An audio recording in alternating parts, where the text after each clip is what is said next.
Okay, good afternoon, everybody.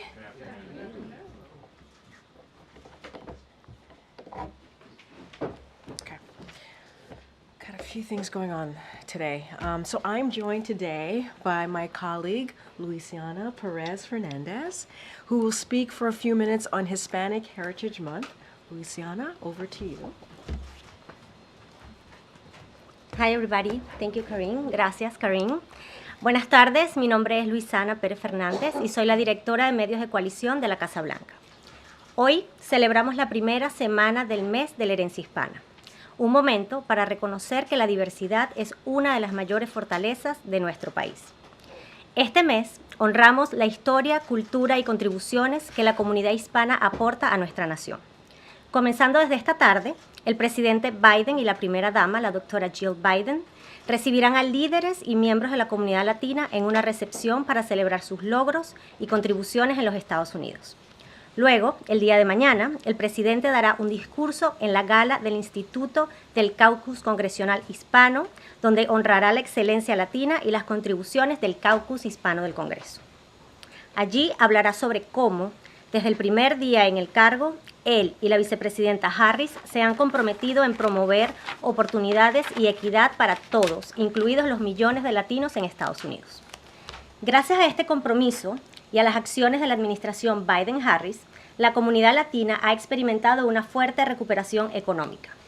La tasa de desempleo latino se redujo a uno de sus niveles más bajos. Hemos apoyado a las pequeñas empresas latinas que ahora experimentan el ritmo de crecimiento más rápido en 30 años.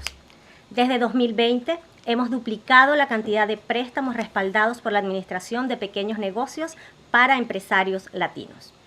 La proporción de latinos que son propietarios de viviendas han aumentado en un 50%, con más de 9,5 millones de hogares hispanos que ahora poseen sus propias casas. 5 millones de latinos en el Medicare se han beneficiado de la reducción de los precios de los medicamentos. Expandimos la cobertura médica y de calidad a millones de personas a través de la Ley de Cuidado Médico Asequible, incluyendo ahora a los beneficiarios de DACA y sus familias. Creamos un gobierno federal que refleja la diversidad de Estados Unidos, con cuatro latinos desempeñando funciones en el gabinete. Hemos ayudado a la economía de Puerto Rico invirtiendo más de 140,000 millones de dólares y agregando más de 100,000 nuevos empleos. El presidente Biden también ha defendido enérgicamente el DACA y ha tomado medidas para mantener juntas a las parejas casadas en las que uno de los cónyuges es ciudadano estadounidense y el otro ha estado en Estados Unidos durante 10 años o más. Este mes también es una oportunidad para celebrar a los latinos en la administración Biden-Harris y en la Casa Blanca, quienes han trabajado en las prioridades de nuestra administración. Cancelar la deuda estudiantil de miles de personas en Estados Unidos, expandir el acceso a atención médica de calidad para numerosas familias, reducir los costos de los medicamentos y tomar medidas para eliminar la violencia armada en nuestras comunidades. En este mes de la herencia hispana, celebramos el progreso y la prosperidad que hemos impulsado desde que el presidente Biden y la vicepresidenta Harris asumieron el cargo. Y nos comprometemos nuevamente a apoyar a las familias latinas y a las comunidades latinas. Y recordemos, la herencia hispana es la herencia de Estados Unidos. Gracias. Gracias. Gracias, Luciana. Thank you so much for coming. And to echo my colleague, today we celebrate the first week of Hispanic Heritage Month, a time to recognize that diversity is one of our country's greatest strengths. This month, we honor the rich history, culture, and contributions to the Hispanic community brings to our nation. This afternoon, the President and the First Lady will host leaders and members of the Latino community at a reception to celebrate their achievements and contributions in the United States. Tomorrow, the President will attend the Congressional Hispanic Caucus Institute Gala, where he will honor Latino excellence and the contributions of the Congressional Hispanic Caucus. In his remarks, President Biden will highlight how since day one, he and the Vice President have been committed to promoting opportunities and equality for all, or equity for all. including the millions of Latinos across the country. Since taking office, President Biden and Vice President Harris have lowered Latino unemployment to the lowest rate on record, supported Latino small businesses, which are now experiencing the fastest growth rate in 30 years, doubled the amount of SBA-backed loans for Latino entrepreneurs. Hispanic ownership has climbed to about 50%, with over 9.5 million Hispanic households owning their own homes. Lowered drug prices for 5 million Latinos with Medicare, expanded affordable and quality health care coverage to Latino families, including to DACA recipients from the Affordable Care Act. Created a federal government that reflects the diversity of the United States, with our 4 Latino members serving in the cabinet. Helped Puerto Rico's economy by investing over $140 billion and adding more than 100,000 new jobs. Vigorously defended the DACA policy and taken steps to keep married couples together, where one spouse is a U.S. citizen and the other has been in the U.S. for 10 years or more. This month is also an opportunity to celebrate the Latinos in the Biden-Harris administration and the White House who have worked on our administration's priorities: canceling student debt for millions of people, expanding access to quality health care, reducing drug costs, and taking action to eliminate gun violence in our communities. This National Hispanic Heritage Month, we celebrate the progress and prosperity we are continuing to create for Latino communities since President Biden and Vice President Harris took office, and we reaffirm our commitment to supporting Latino families and communities. And let's remember, Hispanic Heritage Month is American heritage. Now, my colleague from the National Security Council, Admiral John Kirby, is here to talk to you about the President's upcoming Quad Summit in Delaware, in Wilmington, Delaware, to be specific, and also the UN General Assembly next week. Admiral? Try to do this without butchering my own English here. But good afternoon. We got a busy few days ahead of us here on the foreign policy front, and if you'll just bear with me, I'll give you an overview. This weekend, as Karine noted, in Wilmington, Delaware, the President will host the leaders of Japan, Australia, and India for the 4th annual Quad Leaders Summit. Now, over the last 3+ years, President Biden has made it a priority to invest in rebuilding our network of alliances and partnerships across the Indo-Pacific. And in the process of doing that, he has strengthened not only existing relationships, but he's helped forge new ones altogether. So think about AUKUS, for instance, or the trilateral Camp David Summit with Japan and South Korea, or the first ever U.S.-Japan-Philippines Leaders Summit in April, and of course, the Indo-Pacific Quad. Back in 2021, President Biden elevated the Quad to the leader level for precisely those reasons. He understood that bringing 4 leading Indo-Pacific democracies with shared priorities, mutual security interests, and strong bonds of friendship between our peoples, would make for a safer and more prosperous region, and quite frankly, a safer and more prosperous United States. Now, this particular Quad Summit will be the first time we've hosted foreign leaders in Wilmington, the President's hometown. And he's very excited about that, about showing them a place and a community that shaped so much of the public servant and the leader that he became. It's also a reflection of his belief that, like politics, foreign policy is also personal. And the President is enormously proud of the personal relationships that he has with each of these 3 leaders. Indian Prime Minister Modi, Japanese Prime Minister Kishida, and Australian Prime Minister Albanese. The President will meet individually with each of them, and they will also gather together in a larger plenary session where they will discuss expanding cooperation across a range of critically important issues. We believe that you'll see coming out of this summit that the Quad is more strategically aligned and more relevant than ever before. I think you can expect a robust agenda aimed at delivering concrete benefits to the people of the region as they all identify priorities such as health security, natural disaster response, maritime security, quality infrastructure, critical and emerging technologies, climate and clean energy, and cybersecurity. You'll also see some announcements that demonstrate our intention to make sure that this special partnership, the Quad, endures and in fact thrives over the long term.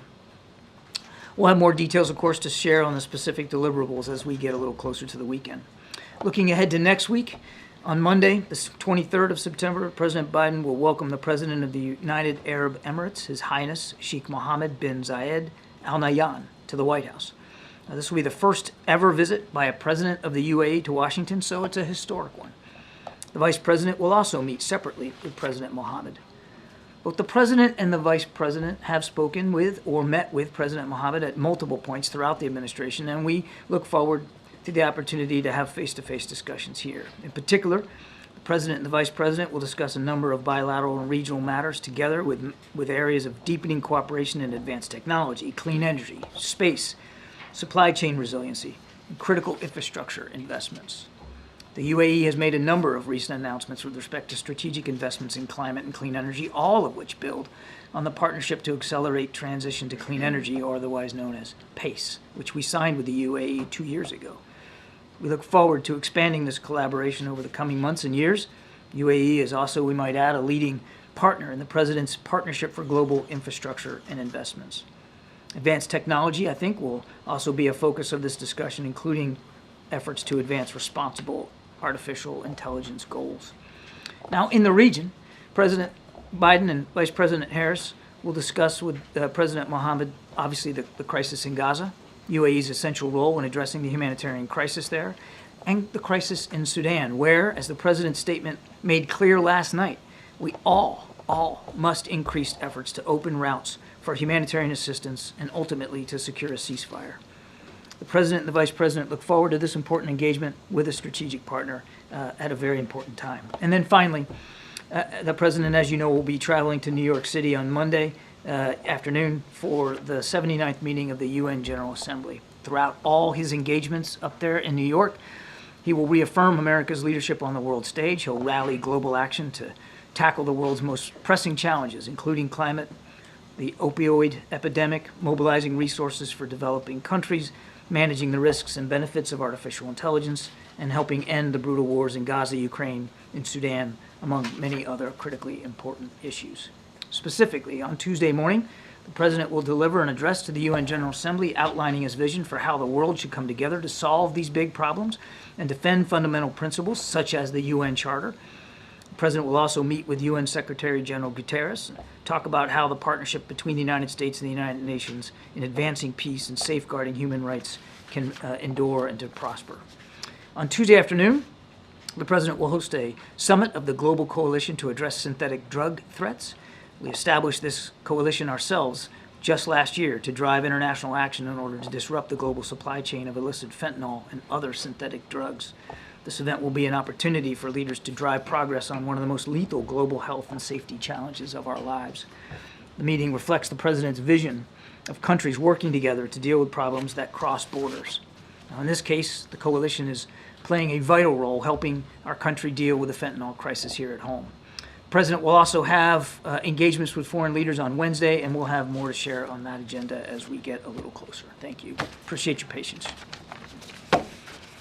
Admiral, what's the White House response to the exploding walkie-talkies in Lebanon today? I know Karine addressed the pagers yesterday, but what's the latest U.S. assessment, and does the U.S. consider this a justifiable escalation? What I can tell you is we were not involved in yesterday's incidents or today's in any way, and I don't have anything more to share. Has the Israelis let you know about these operations? I don't have anything more to share today. Confirm that it's the U.S. assessment that the Israelis were behind all this. Nothing more to share. The Israeli defense minister said today that this is a new era of the war. What's the White House's response to that, and how concerned are you that this will cause this escalation? All I'll say is that we want to see the war end. And everything we've been doing since the beginning has been designed to prevent the conflict from escalating. We still believe, for instance, that there is a diplomatic path forward, that particularly up near Lebanon. And we still believe that while it is increasingly difficult and we are certainly no closer to finality, that we believe a ceasefire deal and a negotiation to get the hostages out is still the best outcome, and we're going to keep pursuing that. But how do these events move forward any diplomatic solution here? It's difficult for me to stand up here, Gabe, and tell you exactly how incidents over the last couple of days are going to affect outcomes in the next few days. All I can tell you is we're still putting our shoulder to the wheel to get the hostages home and get a ceasefire in place, as daunting as that is today. And we are still involved in intensive diplomacy to try to prevent a second front from opening up on that border with Lebanon. Thank you. Given the rhetoric and the attacks in the last few days, it seems like a full-out conflict is inevitable at this point. Would you agree with that assessment? And is the U.S. government preparing for an evacuation of American citizens in Lebanon and or in Israel in that case? I think we've learned through experience, particularly over now what's going on almost a year here, that nothing is inevitable when it comes to that particular part of the world and this particular conflict. And we're going to, as I said to Gabe, we're going to do everything we can to see if we can end it and get those hostages home.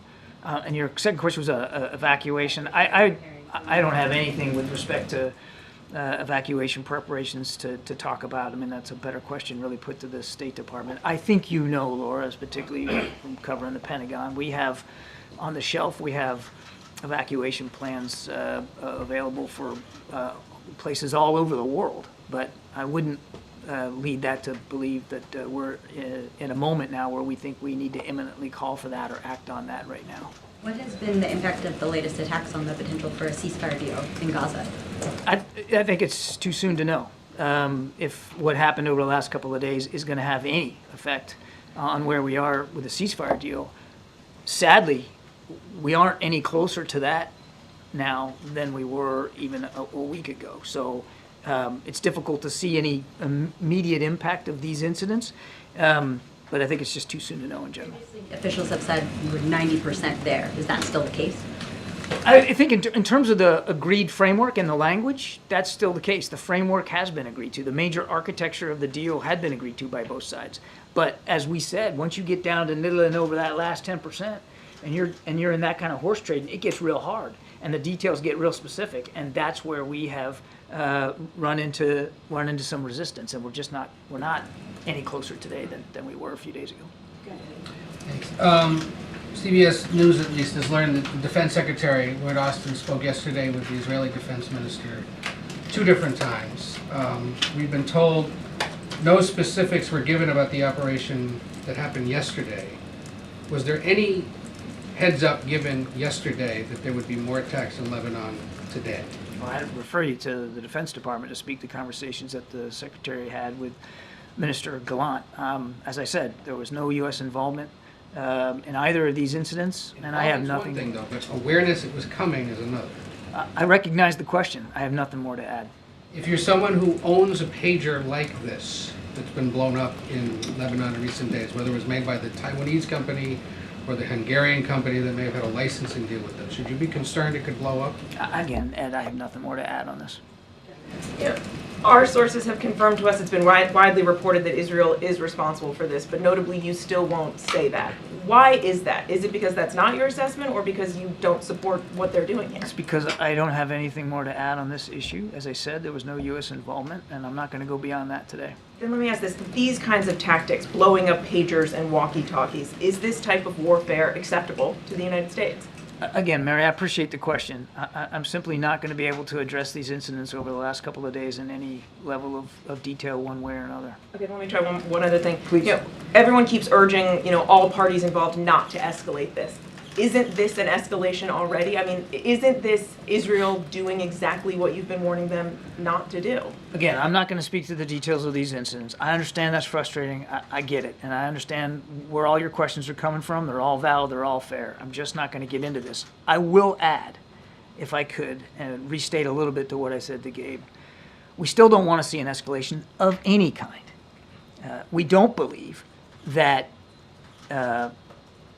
the way to solve where we're at in this crisis is by additional military operations at all. We still believe that the best way to prevent escalation, to prevent another front from opening up in Lebanon, is through diplomacy, which is why Mr. Hochstein was over in the region this week. And we're still going to pursue those kinds of outcomes. Is If a state actor was involved in any way in what took place in Lebanon, is that acceptable behavior by a government? Look, that's a great hypothetical, Trevor, that I'm simply not going to engage. So it's not that that's not the case, that it was a state actor? I have nothing more to add on these incidents. I understand the question. I'm not going to engage in hypotheticals or speculate about what did or didn't happen or who might be responsible. Is there any current intelligence assessment as to who was responsible? I'm not going to get into intelligence estimates and assessments from here either. Secretary of State Blinken expressed frustration at the escalations and remarks earlier today, saying it threatens to slow it, to stop a ceasefire deal. Is that the White House's assessment as well, that it's close to being stopped or derailed, or? Look, as I said earlier, I think looking at the last couple of days, it's just a little too soon to know what kind of impact those incidents are going to have in the region writ large, particularly when it comes to the tensions up at the border with Lebanon. On the ceasefire deal and trying to get both sides back to the table, we're still working at that. Nothing's changed. We're still trying to get that done. We understand that even before the incidents of the last couple of days, doing that was real hard, that there wasn't a lot of momentum to be had there or inertia. We recognize that, but we're still working to try to see if we can get that done, because we still believe the best way to get those hostages home is through a negotiated arrangement. On the tensions with Lebanon, again, too soon to know what these incidents are going to mean to the already high tensions between Israel and Hezbollah up at that border, the blue line specifically. All I can tell you is even as recently as a couple of days ago, Amos Hochstein, our envoy, was in the region having discussions to do everything we can from a diplomatic perspective to prevent those tensions from escalating into all-out conflict. One more just on Wilmington this weekend. Does the president intend to press Prime Minister Modi on human rights abuses while they're talking, one-on-one? There's not a conversation that he has with foreign leaders where he doesn't talk about the importance of respecting human and civil rights, and that includes with Prime Minister Modi. He did when the Prime Minister was here in the United States, and I'm sure that as appropriate he'll do going forward. I'm not going to get ahead of the conversation, but he never shies away from talking about our concerns over human and civil rights anywhere in the world. Thanks. Anna, you said a lot of time, especially about this region, that it's very important for this administration that the rules of war or international humanitarian law is being followed. So why won't you make an assessment whether these operations that we are seeing in Lebanon indeed are in accordance with international humanitarian law? I can appreciate that you all want answers to these questions, and you want them now. I get that. We're talking about incidents that allegedly happened today, apparently happened today, and some that happened yesterday. I'm just not going to get into intelligence assessments one way or another about this. And I would also add that, as we have said from the very beginning, Israel has a right to defend itself. How they do so matters to us, and we don't shy away from having those kinds of conversations with the Israelis as appropriate. So you're saying Israel is behind these operations? I did not say that. Do you think that Israel, whoever committed this attack, is undermining U.S. efforts at avoiding an escalation in the region? And if so, what is the next move to try and prevent that from happening? We're going to keep at the work of intense diplomacy to see what we can do to de-escalate, to try to prevent this from becoming a bigger conflict than it already has. One more. Over the weekend, the Palestinian ministry in Gaza submitted a report with the names, IDs, ages of 34,000 people who've been killed since October 7th. Over 7,000 more whose identities have not been verified. The first 14 pages of the report are babies under the age of 1, and 2 people over the age of 100. Has the White House seen that report, and do you have any comments beyond far too many innocent Palestinians have been killed in this conflict? Let me take the question for you so I can get you back a good substantive answer. I don't know if we've seen that report. I haven't, but that doesn't mean that somebody here hasn't, so why don't you let me take that back and get you a better answer. Thank you. Yes, ma'am. On U.S. Steel and Nippon Steel, the CFIUS review that's now been, delayed or extended another 90 days. Can you explain a little bit why that process is taking so long, and if it signals any sort of shift in the president's thinking about concerns he's expressed about this merger? CFIUS runs an independent process. As far as I know, there's been no delay or extension. That process is ongoing, as I understand that to be the case. Look, the President has said already what he believes the future of U.S. Steel ought to be. He's made that clear, but he also respects the CFIUS process. And again, that process is ongoing. Thanks, Karine. John, to what extent will China be a focus of the Quad meeting this weekend? Well, I think it'll certainly be high on the agenda, John. I mean, there's not an opportunity when you get together with these particular leaders, the Indo-Pacific Quad, where in fact, it would be irresponsible if they didn't talk about the challenges that still exist in the region caused by aggressive PRC military action, for instance, unfair trade practices, tensions over the Taiwan Strait. I have no doubt that all those issues will come up. Do all 4 Quad countries view China as a threat to the Indo-Pacific region? I think you'd have to talk to the leaders about their particular view of the PRC, but I think we all have a common set of understanding about the challenges that the PRC is posing. But each of them, they're sovereign countries. They get to decide for themselves what their relationship is going to be with the PRC and how that looks. Each of them has a different relationship with the PRC, including us. Thank you, Karine. Admiral, there's been a decided shift in confidence among U.S. officials about the ability to reach a ceasefire deal in the near term. And today, National Security Advisor Jake Sullivan is meeting with hostage families again, and I'm wondering what the administration's message is to them. Well, number one, that we haven't forgotten their loved ones. Number two, that we're going to do everything we can to get them home where they belong, back with their families. And number three, that even though we haven't found purchase here with this deal, we're not going to stop trying. That we're still working very hard every day. I mean, I had a chance to talk to Brett McGurk earlier today. I can assure you, he's still working to see what we can do to try to move this forward. It doesn't appear right now, and I don't want to get ahead of Jake or speak for him, but I would imagine that he'll also convey to them, and it doesn't appear that Mr. Sinwar is serious at all about moving this forward and coming to closure on it. But it doesn't mean we're giving up on him. And then in the events in the region more broadly, given what happened in Lebanon, in previous instances where there's been the possibility of wider escalation, we've seen the U.S. move military assets, vessels, aircraft in the region. Is there any of that going on right now? We have a robust presence in the Middle East right now and have sustained that, as you know, over the last few weeks when there was concern about escalation. What I can tell you is that force posture is still there, still robust.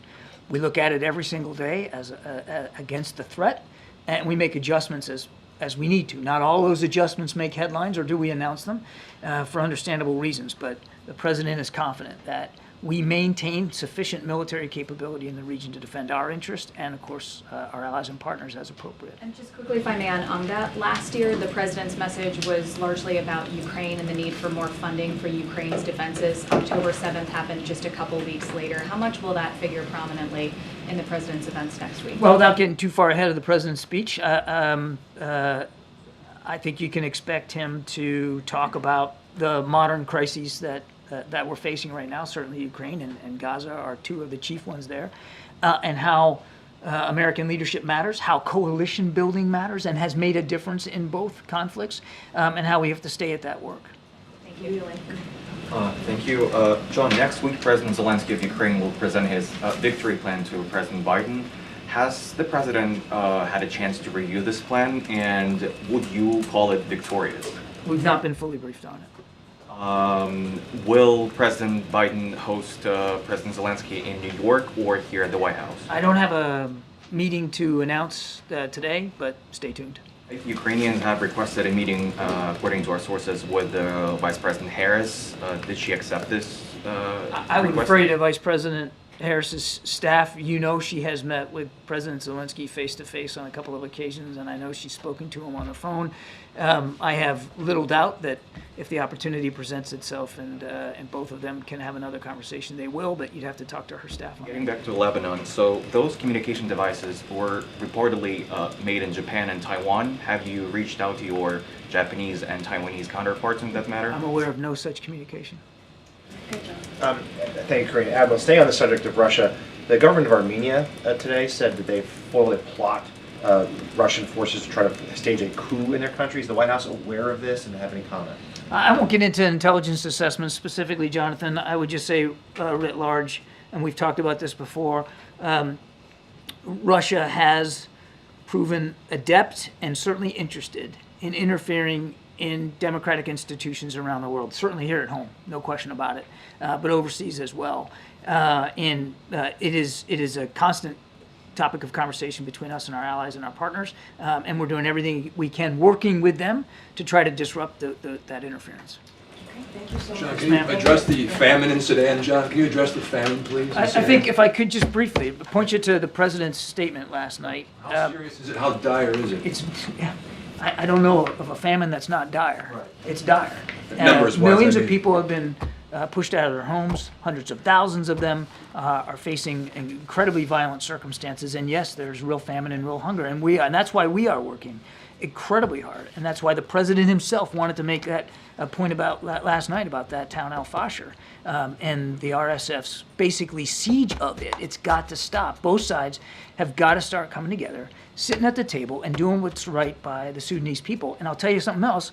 He's not going to stop fighting for the people of Sudan. We're not going to stop trying to find a way to end this conflict. The president has called on the belligerents to come together. Are they listening, John? Okay, thanks, Admiral. Appreciate that. Okay, I just have one last thing, and then we'll get to questions. So as we announced this morning, the First Lady will lead the President's delegation to the inauguration of Mexico's first woman president, Claudia Sheinbaum Pardo, on October 1st. The full list of the delegation members will be announced at a later date. President Biden and President Andres Manuel Lopez Obrador have built a strong and constructive partnership, and we look forward to building on this partnership under the president-elect to advance our economic, migration, and regional security cooperation. And with that, Will? Thank you. I know we're going to have the Economic Club interview tomorrow with the president. I'm wondering if we're going to hear from him on the rate cut that the Fed has announced, and if there any chance that he'll speak to possible political influence this close to the election. So let me just give you a little bit of flavor, if you will, on tomorrow. As you just stated, the president is going to speak at the DC Economic Club. So he's going to deliver remarks on the important moment we've reached. Inflation, interest rates are falling, and the economy remains strong, which many critics thought was impossible. I'm sure you all remember claims that we'd need a recession to lower inflation, with some going so far as saying that there was a 100% chance of a recession. So the president will discuss what falling inflation and interest rates mean for American consumers and workers and businesses. The cost of buying a home, a car, and so much more will go down. Starting a family or a new business will be easier. The president will discuss how he will continue to lower costs by building millions of homes, making child care more affordable, capping prescription drug costs for all, and cutting taxes for families. He'll contrast that approach with what we're seeing from congressional Republicans. Their plan to raise costs by nearly $4,000 for middle-class families with a national sales tax while blowing up the debt, with more tax cuts for the very wealthy and never seeing that actually trickle down. And so that's what you're going to hear from this president. As far as your question about the politics, the political side, the political pieces of this, look, we're going to let the Fed speak for themselves. As you know, and we've been always very clear about this and very respectful of the independence of the Federal Reserve. Unlike other administrations, we've been, I think, pretty steadfast about that, and have been continuous in making that clear. Go ahead. Was there any surprise here at the White House by the size of the rate cut? So I'm not going to get into private conversations or discussions. Look, I think what's important here is that it's a moment of progress. I think that's how we see this, and also a recognition of how far we have come. And so I think that is what we think is important here. And I just mentioned at the top, or in that question that I was asked by Will, how this is important for families, businesses. Now prices are going to go down if you think about being able to buy a home. And these are important items for the American people. And so that's how we see this. We see this as a moment of progress. A few other quick things. The former president is now under what the Secret Service says is a pretty substantial security footprint, pretty much on par with what the sitting president gets. Is President Biden satisfied that he's now getting, that President Trump is now getting the protection he needs? So look, I'm just going to kind of reiterate what you heard from the director just yesterday in the aftermath. What you heard from the director, but also in the aftermath after July 13th, the president was very clear. He wanted to make sure that the former president should have the highest level of protection. That's what he offered by the Secret Service. That's what he wanted to see. President Biden wanted to see that. And he has also repeated over and over again that the Secret Service needs to make sure that we need to make sure that they have the resources, the capabilities. What their mission is incredibly, it's critical, what they're trying to do. And so since July 13th, the Secret Service has greatly enhanced that security for the former president. And so honestly, they are the only ones who can speak to the specifics on what that looks like. But again, the acting director, Rose, spoke to this yesterday. I think you also heard from Secretary Mayorkas on this as well. And so I certainly would leave it to them. I'm sorry, not Secretary Marcos, the Department of Justice Secretary. But yeah, Secretary Mayorkas, I'm so sorry, Secretary Mayorkas. That's who you heard from yesterday. Going back and forth on that. I could have asked the Admiral, but I'll ask you. The fact that this summit is being held in Wilmington as opposed to New York or here or Camp David, what should we read into the fact that he's taken him to his hometown? Look, I think that what people should look at this as politics, whether it's foreign or domestic, is indeed personal, right? It is very much local. It is very much personal. And if you think about this, is that the president has developed over 3.5 years and more, the president has developed a relationship with these leaders, and so he wanted to continue on that diplomacy, if you will, by bringing them to Wilmington. And I think it's important. I think it's important show of how those relationship has grown. It's important to show how much the president really focuses on foreign policy, and I think that's what you should see from that. It's politics, not just domestic, but also foreign policy is very much local, and I think that's what you're going to see from this president. Is holding it in Wilmington something he'd considered, or hosting any world leader in Wilmington something he'd considered previous to now, or that he would have done more of had there been a second term? I mean, this is a city that's gotten used to him and the footprint being there every weekend or every other weekend. So look, why now? It is indeed, Wilmington, Delaware is his home. It is a place that he talks about often, as you stated, that he went back every weekend, as you know, every day, as you know, when he was a senator raising his boys. And so, this is what you see from this president when he goes to Wilmington. And I think, look, I'm not going to go into what the president was thinking before he decided to not run for re-election. I'm not going to go into that. What I'm going to go into is that he thinks it's important in the relationship that he has built with these leaders to bring them to his hometown. And again, not just politics, but domestic policy, foreign policy as well, as it relates to the American people. It's indeed very local. And so he's looking forward to bringing them to his hometown. I think they will enjoy Wilmington as much as you all do when you go to Wilmington with the president. Go ahead. You can either confirm or deny. I don't know. I think you love it. I think you love it, Ed. Go ahead, sorry. Is the White House concerned at all that the Fed is predicting that the unemployment rate is going to rise by the end of the year? So look, I'm going to let certainly the Fed speak for itself, as they have. I'll say this, as their statement said today, the economic activity has continued to expand at a solid pace, and the unemployment rate remains low. And as Chair Powell just said moments ago, the labor market is actually in solid condition. It is clear that our economy remains strong. You know, as we're talking about foreign policy, we have the strongest economy, leading the strongest economy in the world.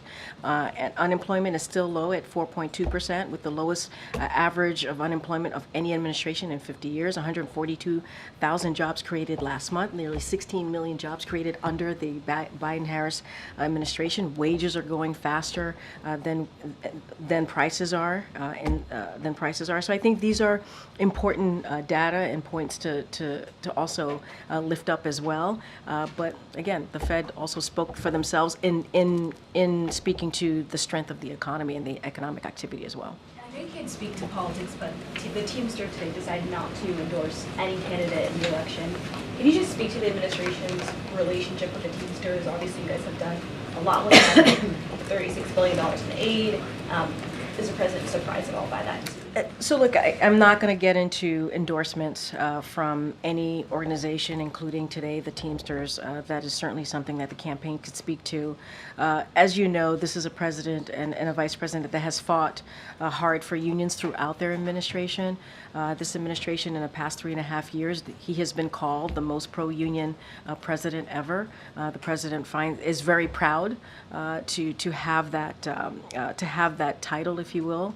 And let's not forget, he's brought American manufacturing back home, creating close to 800,000 manufacturing jobs, and by creating the first Made in America office. And so these are things that he's incredibly proud of, and he believes the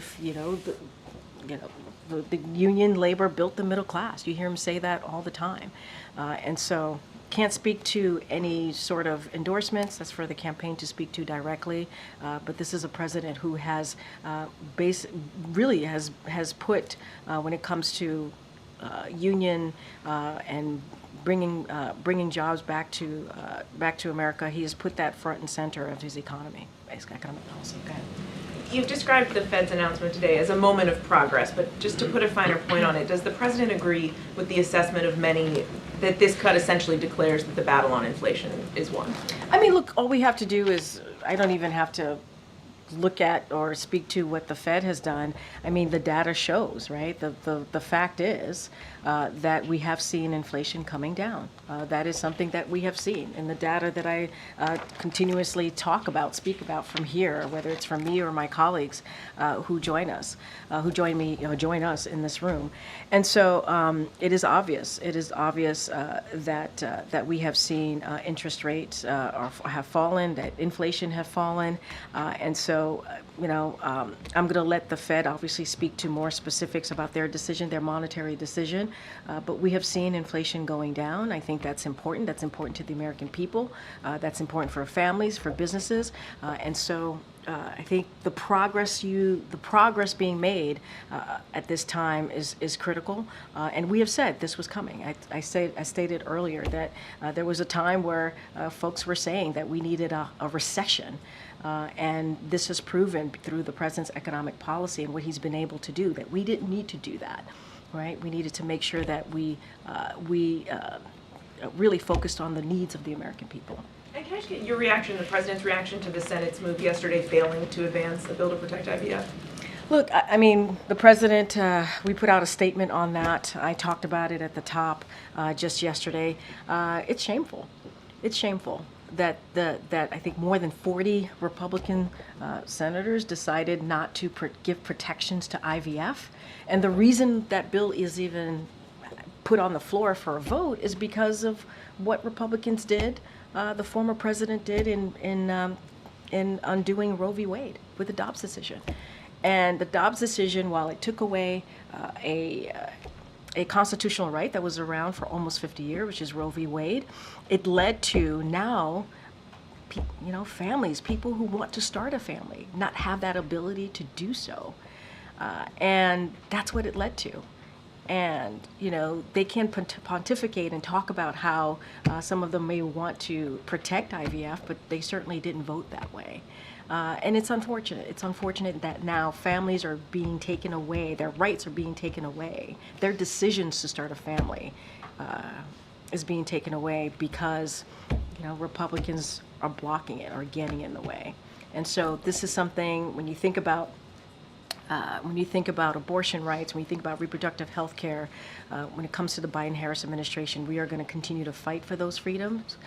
We believe that it is important to do so, and so we're going to do everything that we can to continue to make that progress. Follow up on that, please, Karine. Follow up. Okay. You do follow up. Thanks, Karine. Do you have any thoughts about the increasing prospects of strike with the UAW and the Jeep manufacturer? Yeah, and so as I started off moments ago about how this president has certainly led in the efforts of making sure that as we talk about the middle class, the union built the middle class. So a strike authorization vote as it relates to this particular question does not mean that union will strike. It often precedes continued negotiation between employers and unions. But I will say that President Biden respects the right to strike. You've heard me say that many times. He has said that. President Biden is proud to have stood on the picket lines with UAW workers, and he believes they deserve a fair deal. He also believes in collective bargaining and will continue to encourage the parties to stay at the table and negotiate, to do it in good faith. And so we are certainly in touch with UAW and the company as we are often, and so certainly I will direct you to the parties involved here. But collective bargaining is something that the president believes in. Just as long as they do it, they come to the table and they do it in good faith. And so the president is always going to make sure he has the back of union workers. And then one more on the Fed. They said in their statement today that the economic outlook is uncertain and that they're attuned to kind of both sides of the coin there in terms of positive surprises and negative. You've kind of emphasized the positive trajectory that you see. Are you also attuned to the possibility that we are witnessing a weakening labor market, a weakening growth trajectory? And look, and as you heard me lay out some of the positive things that they have said about the economy and about the certainly the unemployment remaining low, which is incredibly important. The labor market continues to be in a solid condition. I think that's important too to note. Look, we see this as a moment of progress. We really do. We see this as inflation going down, interest rates going down. I'm going to let certainly the Fed speak for itself, but the economy does remain strong. That is still the case. It remains strong, and that is because of the work that we've been able to do, this administration has been able to do in the past 3.5 years, making sure that we are addressing the issues of American families and American people across the country. And so this is progress, and this shows, I think what we saw from the Fed today shows how far we've come. Thank you. Just to follow up on my colleague, the market is now interpreting the Fed's rate cut as perhaps a sign that the economy is weakening more quickly than even the Fed thought possible a couple months ago. So how is the White House monitoring that economic data and the possibility for a recession? So look, as we've stated many times from here before, whether it's one of our economists who have come to the podium or myself, the stock market is not our economy. We got to be really mindful about that. What we believe is the economy is resilient. The data still shows unemployment is low at 4.2%. We have a strong economy. It continues to be strong. And I think what we're seeing is a moment of progress. As I've stated many times before, we're still continuing to see jobs, more than 140,000 jobs just last month. And so GDP grew 3% just last quarter.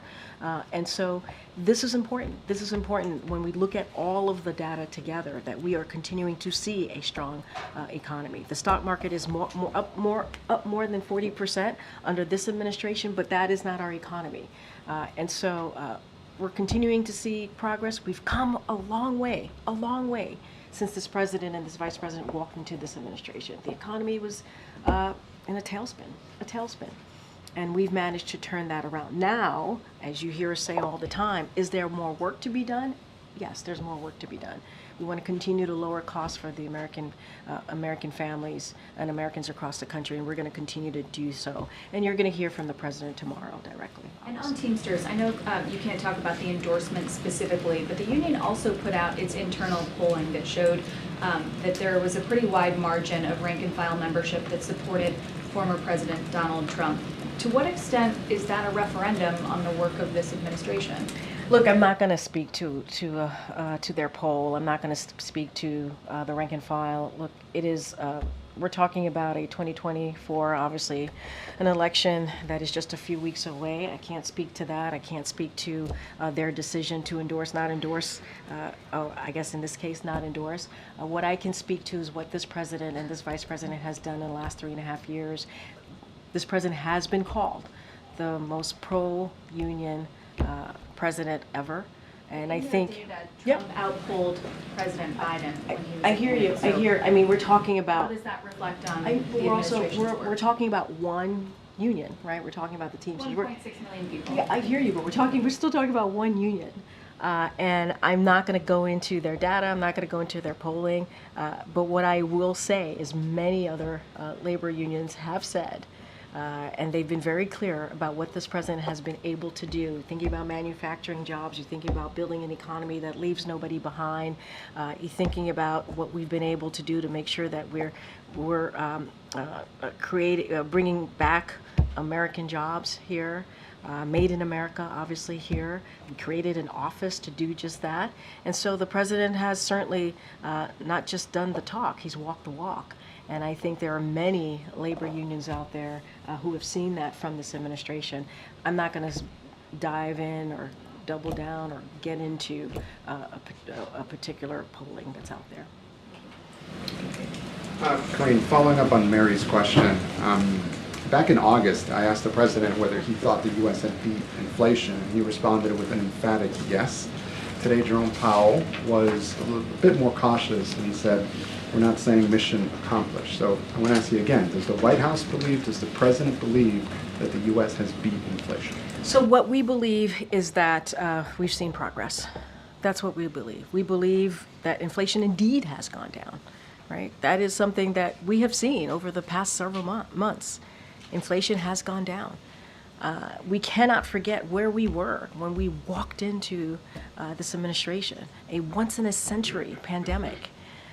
And the economy was in tailspin. We did not have a comprehensive plan on how to deal with the pandemic. That's something that the former administration did not leave us. And so we see that inflation is going down, not just us, it is indeed, the data is showing that, and now interest rate is going down.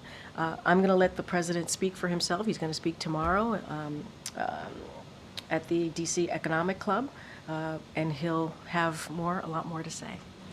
Right now, you're not going as far as the president did in office. I'm going to let the president speak for himself. That's what I'm saying. I'm saying I'm going to let the president speak for itself, and what I can say is that it is a fact that inflation and interest rate are indeed going down. That is what we see, and we're just stating the obvious. This is not talking about the monetary decisions that the Fed has made. This is just stating the obvious and the fact. I'm going to let the president speak for himself. Thanks, Karine. Donald Trump suggested yesterday that he wants to eliminate the cap on state and local tax deductions, which he signed into law a few years ago, generally speaking. What is the administration's position on this cap? Should it be removed, and why or why not? Look, I'm going to just let the campaign speak to that, as it is related to his priorities as a candidate. I'm just going to let them speak to it. Okay. Karine, thank you.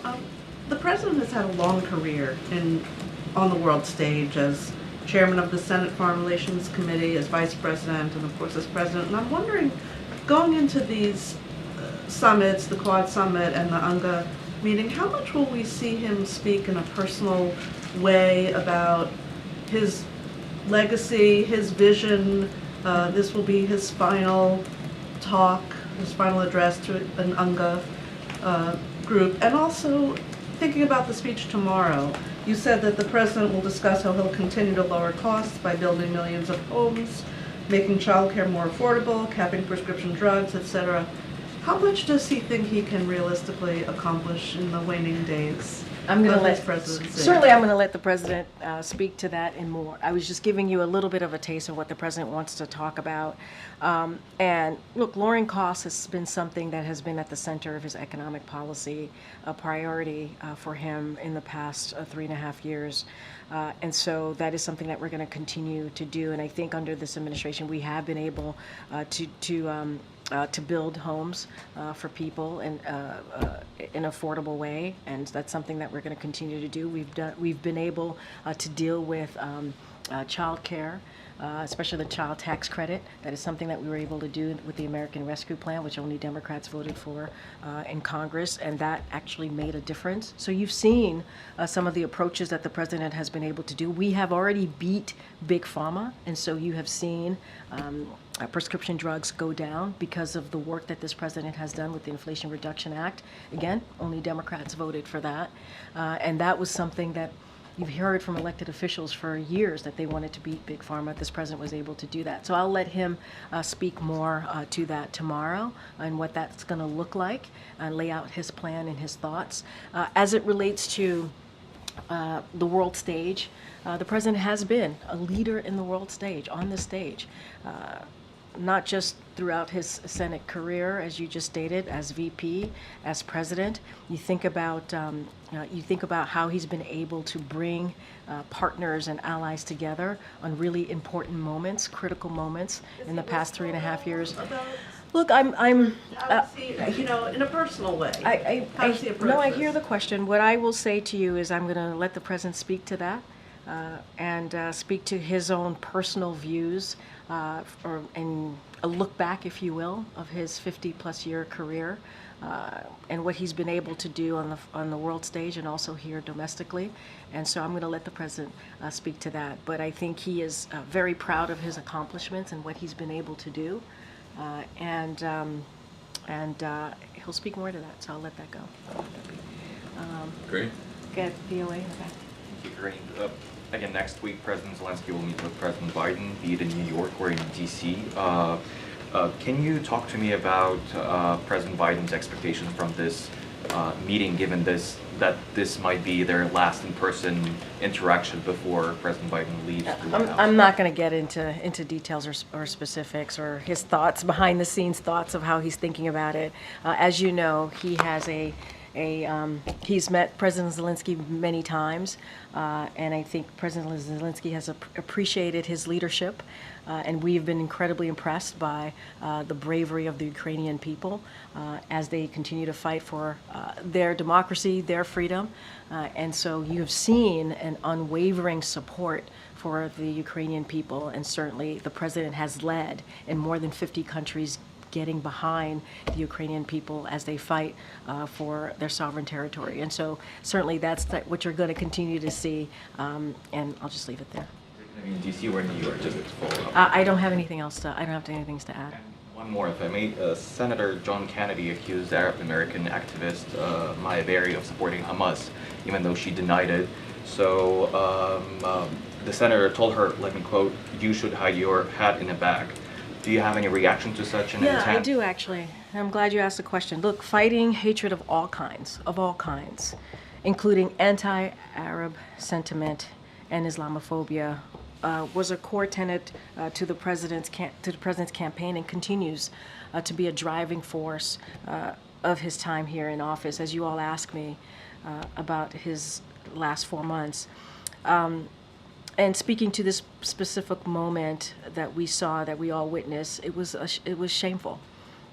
It was shameful insults and abusive treatment of an Arab American Institute Executive Director, Maya Berry, at yesterday's Senate hearing, and they were deeply troubling and demonstrate why we need to fight against hate, fight against discrimination of all kinds, It is a bigoted and dangerous and very wrong to call someone a terrorist sympathizer based upon their heritage or their religion.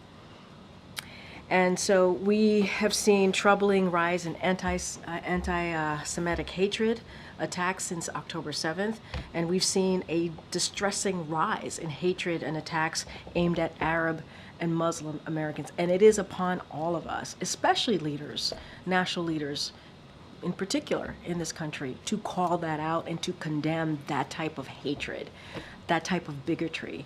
And this is something that you're going to continue to see from the Biden-Harris administration. We're going to condemn that type of hateful speak, any forms of that type of hatred. We have to speak against it. And it was shameful. It was a shameful insults that we saw yesterday in that hearing. All right, we're going to start wrapping it up. Thank you. And somebody may have asked this before, and if they did, I apologize, but I would love to get an answer anyway, which is, back in July, late July, you said that the White House was recalibrating in the wake of the president's decision. And I'm wondering if that recalibration is done, and like if you got a flow chart, like what does this last 4 months want to do? No, fair enough. Fair enough. Look, and I think it was fair to say that we were recalibrating. As you could imagine, what we saw in the end of July was historic. I had never seen before. And so what I can say more broadly is that the president is focused on the American people. He is. Whether it's the economy, healthcare, foreign policy, it is, and many more other issues that Americans care about. That's what he wants to put at the forefront. That's what he wants to continue to build on the successes that we have seen over the last 3.5 years, and wants to continue to make sure. You heard me just talk about the Inflation Reduction Act. You heard me talk about the American Rescue Plan. There's so many other things, the bipartisan infrastructure legislation, the CHIPS and Science Act, right? The PACT Act. There's so many historic pieces of legislation that we want to continue to implement and get done. So that is critical and important too. Like the president is making sure that his teams and the different agencies are on it, are on top of it, on getting that done on behalf of the American people. And so it is a wide range of issues that matter to him because it matters to the American people. And you're going to hear from him next week at UNGA. You're going to hear from him this weekend at the Quad Summit. And there's going to be a lot more. Stay tuned. There's going to be a lot more that you'll hear directly from this president about what else he's doing and what else he wants to continue to do. But I think if anything, we've been taking those actions. We've been giving those speeches. He's been giving those speeches, whether it's SCOTUS. You heard him talk about the reform there. So look, tomorrow he's going to talk about the economy. He's going to talk about lowering costs. He's going to talk about what else he wants to get done. I was just asked, the little bit that I shared about with home ownership and lowering cost, and certainly prescription drugs. How is he going to get that all accomplished? He'll speak to that tomorrow as well. Okay. Great. All right. Go ahead, John. Thanks a lot, Karine. I saw some polling yesterday that caught my attention, and I wanted to get your views on this polling. Okay. It indicated that nearly half of Republicans say they won't accept the results of the presidential election if their candidate loses. Nearly a quarter of Democrats won't accept the results of the presidential election if their candidate loses. And the polling also indicated that 14% of Republicans would take action to overturn the election if their candidate loses. What's your reaction to that? Is that concerning that there seems to be such distrust with the election system to get these types of results? So here's what I will say. And I have not seen that polling, so I don't want to speak directly to the polling, but more broadly. And you've heard the president say this. It is important, and it is important that it shouldn't matter if you win or lose. You should respect the results of the election. You've heard him say that directly. And he respects our election process. He respects free and fair elections. It doesn't matter what side of the aisle you sit in or you believe in. It is important that we respect this process. Peaceful transfer of power is incredibly important. Respecting the results of the election, it is incredibly important. And you're going to continue to hear that from this president. He's going to continue to fight for our democracy.